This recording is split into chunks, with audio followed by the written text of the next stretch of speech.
Fala galera, beleza? Aqui é o Marcos e hoje eu vou mostrar para vocês alguns monstros assustadores do Dungeons & Dragons.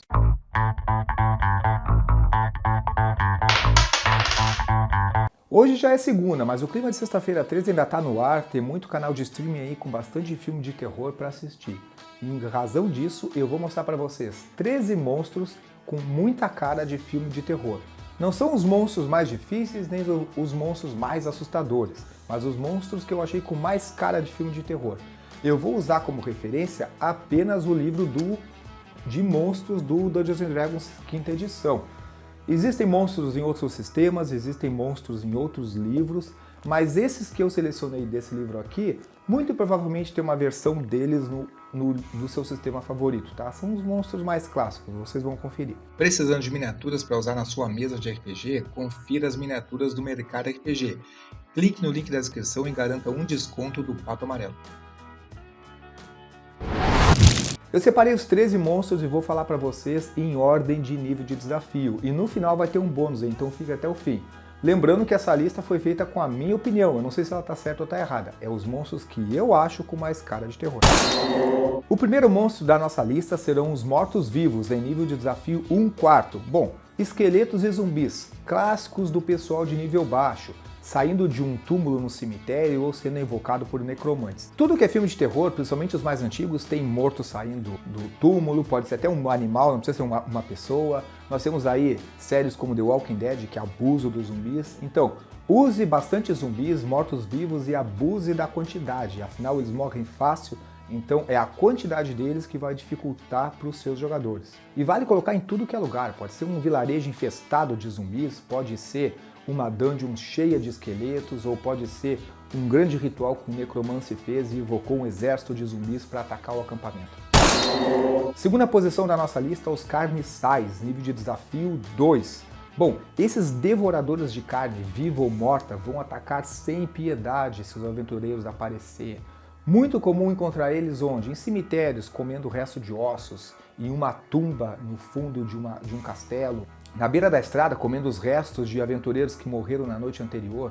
Bom, se tem carne putrefando, pode aparecer um carniçal para devorar ela. Gárgulas, também nível de desafio 2. No topo das igrejas, no estilo gótico ou na entrada de cemitérios, as gárgulas, à primeira vista, parecem uma estátua, mas não vão hesitar em atacar os seus jogadores. Os aventureiros estão procurando abrigo da chuva e entram num templo abandonado e existem duas gárgulas guardando a entrada. Será que essas gárgulas são estátuas ou elas vão atacar os nossos aventureiros enquanto eles dormem? Lobisomem, nível de desafio 3. Bom, esse aí é o clássico dos clássicos. Falou em terror, lembrou de lobisomem. Ele pode ser um aldeão que se transforma na noite de lua cheia ou pode ser o professor de defesa contra a arte das trevas. Mas lembre-se, se sair para caçar um lobisomem em noite de lua cheia, tome cuidado e leve uma arma de prata. Múmias, nível de desafio 3. Bom, quem nunca tentou roubar o tesouro de um faraó, né? Então, clássica dos filmes de sessão da tarde, aí nós temos filmes da Múmia, Escorpião Rei, enfim. As pessoas querem roubar o tesouro do faraó e vão acionar lá todas as armadilhas que tem no sarcófago e vai ter uma múmia para infernizar eles. Coloque as múmias perseguindo os aventureiros dentro de um templo, coloque armadilhas para fazer eles ficarem sem saída e terem que enfrentar a múmia. Enfim, pensou em pirâmide, pensou em faraó, pensou em múmia.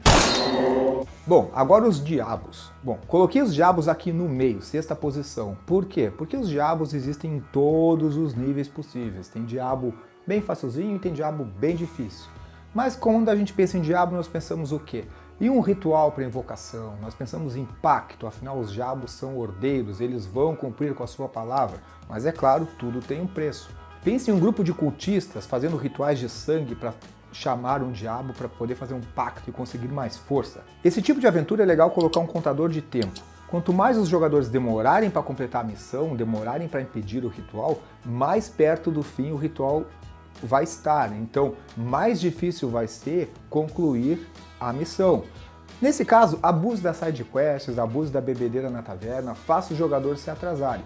Se eles chegarem, o diabo já pode ter sido chamado, já vai estar disponível para lutar, ou eles podem pegar os cultistas bem no meio do evento e vão tentar lutar com eles rapidamente a fim de bloquear a reza deles, algo do tipo, ou eles podem bem no início já intervir e quebrar a estátua que está chamando o diabo. Pelo mesmo motivo dos diabos, os demônios estão uma grande variedade de nível de desafio, então eu também coloquei eles aqui no meio da nossa lista. É bem legal uma aventura com demônios, já que eles são todos caóticos, colocar um portal e uma região foi totalmente devastada por demônios. Bom, os aventureiros têm que conseguir chegar até o portal e destruir o portal para que novos demônios parem de atravessar para o plano material. Lembre-se, é legal colocar demônios que os aventureiros possam lutar, mas coloque também alguns desafios que talvez eles não devam enfrentar, devam desviar, devam se esconder, tenham que usar da inteligência para evitar o confronto com aquela criatura. Bruxas ou megeras? Bom, esse é o clássico do filme. A bruxa verde, nível de desafio 3, ela vai ser aquela bruxa clássica da floresta. A casa de pão de mel no meio da floresta, os aventureiros são atraídos por uma cabana por aquele cheirinho de javali assado. Bom, pensou em floresta, pensou em bruxa verde. É a bruxa clássica, a bruxa com verruga no nariz, é a bruxa dos contos de fada. Se quiser complicar um pouco as coisas, megera da noite. Essa é nível de desafio 5 e ela invade o sonho das pessoas, levando as pessoas à loucura. Uma vila inteira pode estar tendo pesadelos e crianças acordam no meio da madrugada em um lugar desconhecido sem saber o motivo.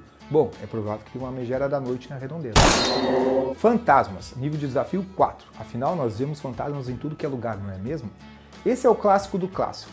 Ele pode ser aquele fantasma, fantasminha camarada, ele pode ser aquele fantasma que está protegendo uma mansão e vai te dar um susto quando você entrar, e pode ser também aquela pessoa que passa na frente do templo todas as noites e ninguém sabe quem é, aquele viajante desconhecido que pede carona na estrada.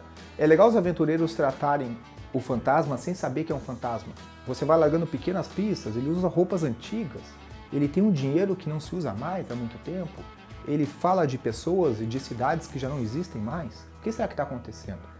Um jeito mais fácil de lidar com fantasmas não é desafiando eles, não é entrando em conflito, é resolvendo o problema deles, porque eles estão presos na Terra por algum motivo. Descubra o motivo e ajude eles. Pode ser vingar quem os matou, pode ser dar um sepultamento digno para o seu corpo, pode ser levar alguma palavra de conforto para a sua família. Bom, o jeito mais fácil de se livrar de um fantasma é ajudando ele a ir para o plano etéreo. Banshee. Bom, essa é uma mistura de bruxa com fantasma, ela assombra a floresta. Aquela floresta amaldiçoada, assombrada, bom, tem uma Banshee nela. Nível de desafio 4, e ela é uma elfa que na vida era muito bela, mas por ser muito egoísta acabou amaldiçoada e agora ela é feia, horrenda e ela odeia tudo que é belo. Não permita que os seus jogadores peguem um atalho pela floresta sem ouvir o lamúrio de uma Banshee durante a noite. Agora as coisas estão ficando mais sinistras, em aparição, nível de desafio 5. A aparição é aquela pessoa que foi tão ruim, mas tão ruim em vida que ela ficou presa no plano material. Ela não consegue partir dessa para uma melhor. Pensa assim, ó, num lorde que torturava as pessoas sem motivo nenhum, uma pessoa que escravizava os outros, uma pessoa que mandou chacinar um grande número de aldeões sem motivo aparente. Uma aparição é nível desafio 5, mas até em níveis mais altos dá para usar ela, porque ela pode ter até 7 espectros acompanhando ela. Então dá para deixar o confronto ainda mais difícil para os seus jogadores. Pensem no lorde de uma região que torturava as pessoas e ficou preso no seu castelo. Com o passar do tempo, aquela região ficou deserta, vazia, apenas aquele castelo lá no fundo da colina, na noite, mal assombrado. Bom, será que os aventureiros indo lá vão achar muitos tesouros que ficaram presos no castelo? Devoradores de mente, nível de desafio 7. Agora sim a coisa ficou complicada. Estamos falando de um ET feio pra caramba que come cérebros e tem consciência coletiva. O que isso significa? Que você enfrentou um devorador de mente num dia e no outro enfrentou outro? Bom, ele conhece você e sabe os seus movimentos. Pense numa cidade que está todo mundo tendo um comportamento estranho, as pessoas estão agindo de forma estranha e as coisas não estão como deveria ser. Os aventureiros vão lá investigar essa região e descobrem que elas estão sendo controladas psiquicamente por um devorador de mente. A solução para esse problema é encontrar o covil dos devoradores de mente e destruir o cérebro ancião. Para fechar a nossa lista, vamos ao clássico dos clássicos, o vampiro, nível de desafio 13. Bom, agora a coisa ficou bem mais difícil. Bom, vampiro, o que a gente pensa em vampiro? Tem o vampiro clássico, aquele senhor antigo, calmo e elegante que vive em um castelo na Transilvânia onde ninguém se atreve a chegar perto. Mas também pode ser aquele rapaz belo e jovem de Nova Orleans, dono de uma fazenda, que está sendo transformado em um vampiro e não sabe lidar com essa situação. Bom, existem várias formas de vampiro, escolha o seu preferido e assuste os seus jogadores. Como eu havia prometido, vamos ao nosso personagem bônus, o Papa Figo. Diz a lenda que é uma pessoa curvada com uma aparência monstruosa, que anda pelos becos e ruas das vilas colocando as suas vítimas em um grande saco que ele carrega, mas ele tem preferência por crianças para comer o seu fígado. Esse é o clássico velho do saco. Ele sequestra as pessoas e coloca nesse grande saco, que na verdade é um bag of holding, né? Então cabe uma infinidade de vítimas dentro dele. E ele anda pela cidade com aquele saco nas costas procurando sua próxima vítima. Quando ele tem vítima o suficiente, ele vai para o seu covil ou para um beco escuro e come o fígado de suas vítimas. Mas não achem que a bag of holding do Papa Figo será um grande loot, porque aquele que possuir a sacola do Papa Figo, aos poucos vai sentindo uma vontade insaciável de comer fígados e vai se transformar no próximo Papa Figo. Quer mais personagens e histórias legais? Confere no Instagram do Papa Figo que eu estou colocando aqui na descrição. Então pessoal, o que acharam da minha lista de monstros com cara de filme de terror? Ficou faltando algum? Tem algum outro que vocês gostam mais? Coloquem aí nos comentários. Deixe seu like, compartilhe com os amigos, se inscreva no canal e falou!